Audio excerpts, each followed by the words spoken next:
I'm so bad at this right now.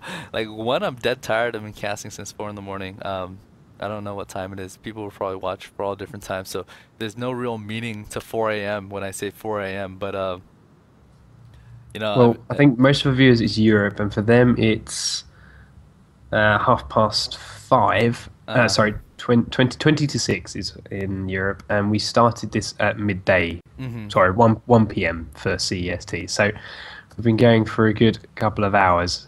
So yeah, it's about 7 a.m. for you now. Yeah, I was on my computer by about 2:30 in the morning, so it's been a good 6 hours for me that I've been sitting on my computer, and so quite tired. Especially didn't get to sleep much. So let's go back to the bans and picks. Yeah. We see Navi with Soraka Graves Nocturne and CLG with Alistar Urgot. I definitely didn't expect Urgot. He's one of those champions that just doesn't get picked too often. I wonder why TSM bans Urgot against him every time, but maybe this would answer that. I think we're going to see something special out of Pete Ergo here. Ergo is one of these champions now which everyone would consider ridiculously strong, and he provides so much versatility to your team as a whole. And you can see it right now. When CLG want to initiate a fight, all they've got to do, flash swap from Ergot, headbutt as soon as the swaps complete. Pulverize as soon as the swaps complete. Hmm You can then headbutt straight back into the rest of the team, and there's no chance that Navi are going to be able to come in to help that person because they've got a wicked in between, or they've got a Kennen in between the team, and him, channeling his ultimate, stunning everyone that tries to come past. If he tries to get back to his team, he's got to run through the same hmm Kennen. And you've got yourself a Tarek there to stun him even before he starts trying to get Yeah. to help. So COG are looking to pick this one person off and destroy them before they can get any kind of backup from the team. Uh, I mean, on top of all that, of course, he's just a ridiculously good laner. Once you can get about level 3, couple of Dorans up, that Acid Hunter on his Q can tear people apart with the armor hmm reduction from his own abilities and the armor reduction, of course, from Tarek now hmm as his support. There's not many ADs that can stand up to it. Graves is one of them, though. With the armor buff you get from Soraka and the passive you get from Graves, he does get quite a few resistances. So we'll see how Navi manage it. But Citizen Wayne has got himself Carthus back again. hmm And I know some people are surprised he didn't play him in the last game. So let's see what Yeah, he he can pull did out of so the bag. well with the Kog'Maw Shen Karthus. Just that double global threat that allowed them to get to that late game. Definitely wasn't there. The thing with Ziggs is, his ultimate is a little bit shorter cooldown than Karthus, but oh man, it's hard to land actually. Um, Basically, when you want to land your ultimate on somebody from mid lane to bottom lane, one, you gotta cast it and you gotta hope that they're not gonna move out of your ultimate, which is pretty easy. The further you are away from your target, the longer it takes for Ziggs ultimate to reach them. So the probability of hitting is a lot lower too. And really, you gotta close a little bit of distance. It's sort of like TF's ult, where it's not global. You gotta close about maybe 2,000 distance from mid lane to actually throw out an ult to bottom lane.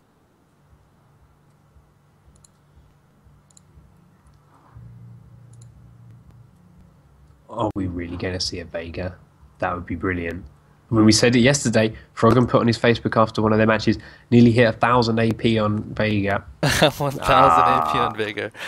It's because I was talking to them about finding out what type of stuff we should use for the mystery contest, and I was thinking maybe the player with the highest AP throughout the tournament gets the SSD and the RAM sticks, and it's like, oh, I'm just gonna play Veigar. So, that's probably. Had I announced it, maybe you would have seen Veigar every single every single match, but it's definitely interesting. I honestly, well, it's a little too late. They're definitely not going to pick Veigar at this point, but no. they're going to do AP AP Cogmore Cogmaw. then. Again. Well, I mean, that surprised me. COG don't really have much sustained fight damage there. Mhm. They've got a lot of burst coming out of Wicked, providing he goes AP. He might go AD in that top lane. Mhm. We'll wait and see it. But, I mean, Yellow Pete is slow, steady damage, but it's not quite like a normal AD carry. It is very slow damage. Mhm. Froggen is all about the poke. It's not consistent one-off big thing. He's got to sit there and wait and siege him under a tower and poke and poke Yeah. and poke. If they get a hard engage, which the likes of a Karthus Wall, Udyr charging in, and a Nocturne leaping across everything, is what Na'Vi are set up to do. CLG may have some issues with it, but they do have a cleanse on Froggen, so maybe that'll help him stay alive during it all. We'll have to find out in 2 minutes and 30 seconds time. So, you look at CLG's comp, it's just, like one thing you recognize right away is they got an AP Cog, they got an Urgot, and they got a Kennen, all which has a lot of poke.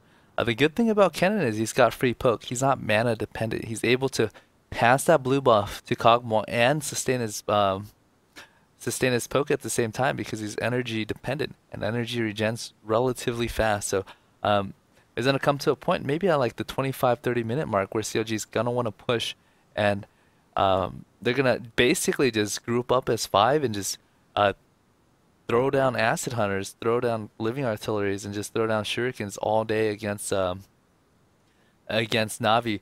But at the same time, Navi has a comp where they can Zerg to Kog'Maw. They got Udyr who can just bear stance up, potentially just stun whoever they need to stun. Actually, he doesn't have flash.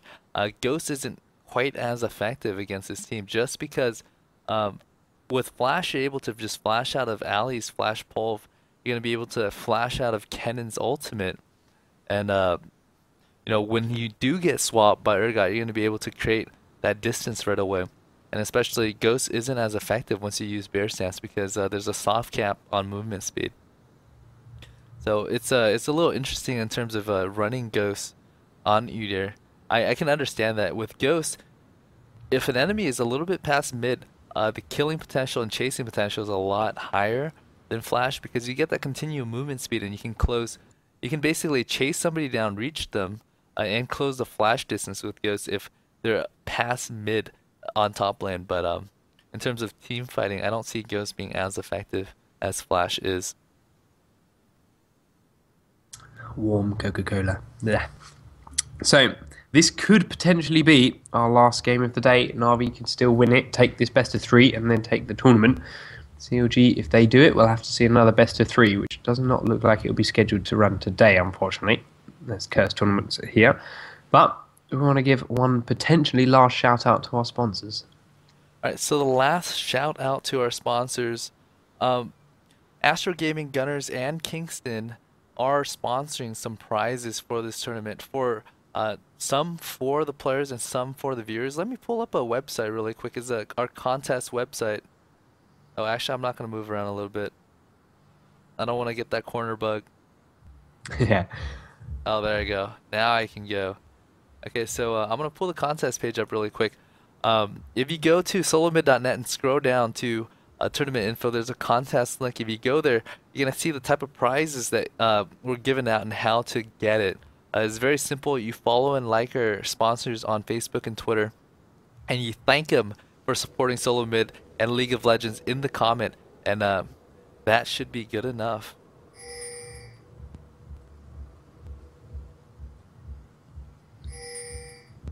Right.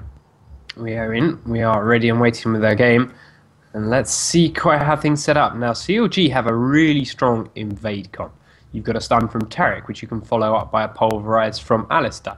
And you've got, if needs be, being an AP for Kog'Maw, the slow, level 1, not going to be the worst thing for him to skill. Yellow Pete with his Acid Hunters, good consistent damage, and Wicked with his Shuriken, nice bursty damage as well. Let's see whether they actually use it, or if Na'Vi can defend against it well enough, which for now, they look to be nicely defensive in their setup. Creeper's not actually in their bush. So right now, lead the way from Acid Hunter, and they get spotted.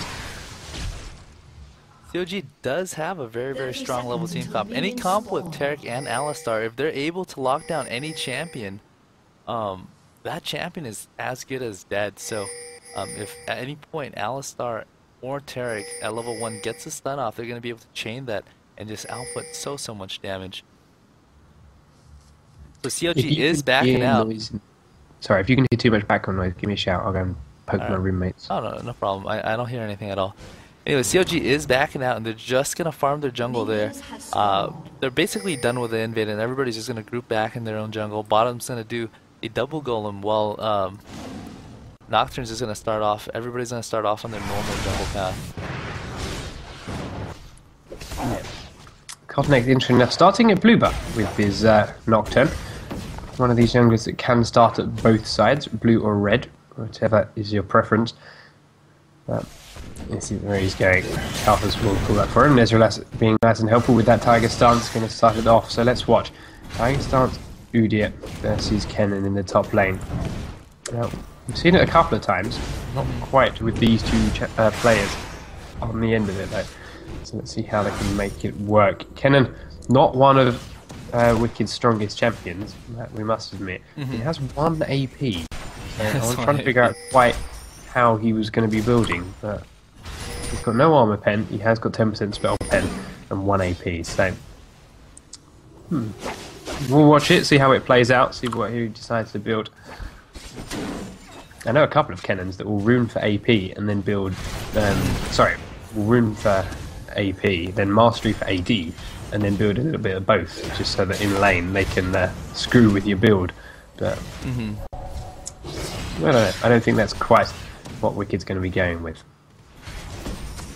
I'm guessing he's in offense, and he took 1 damage from the earlier trees, and he's getting damage from the earlier tree, and he had an extra point left over.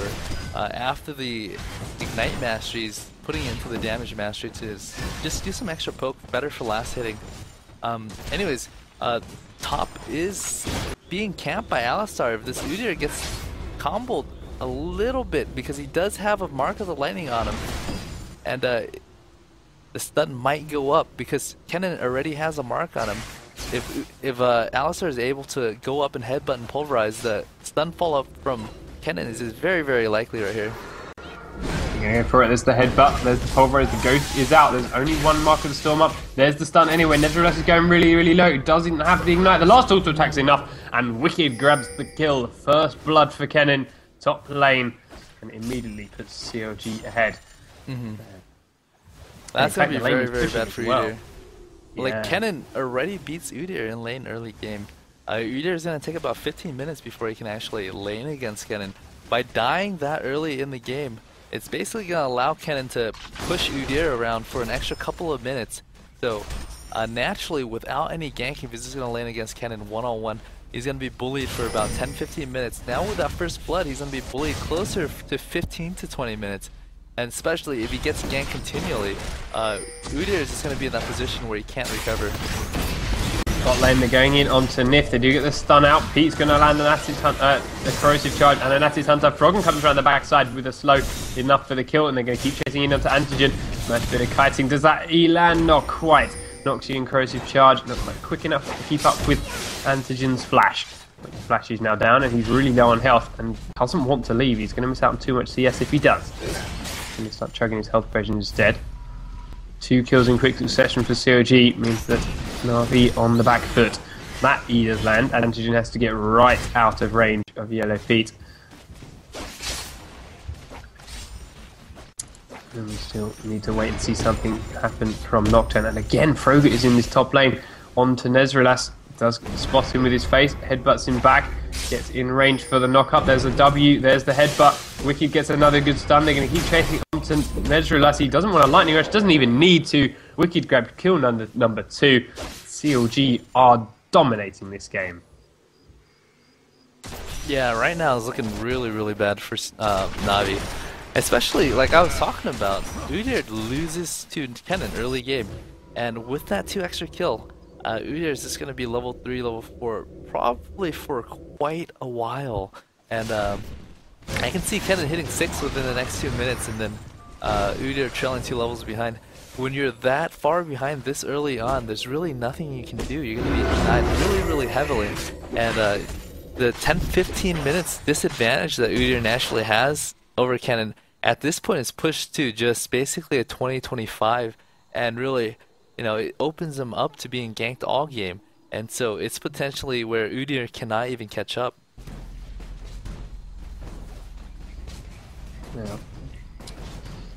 Bottom lane. How is it shaping up? Urgot, notoriously hard to lose your lane as. Great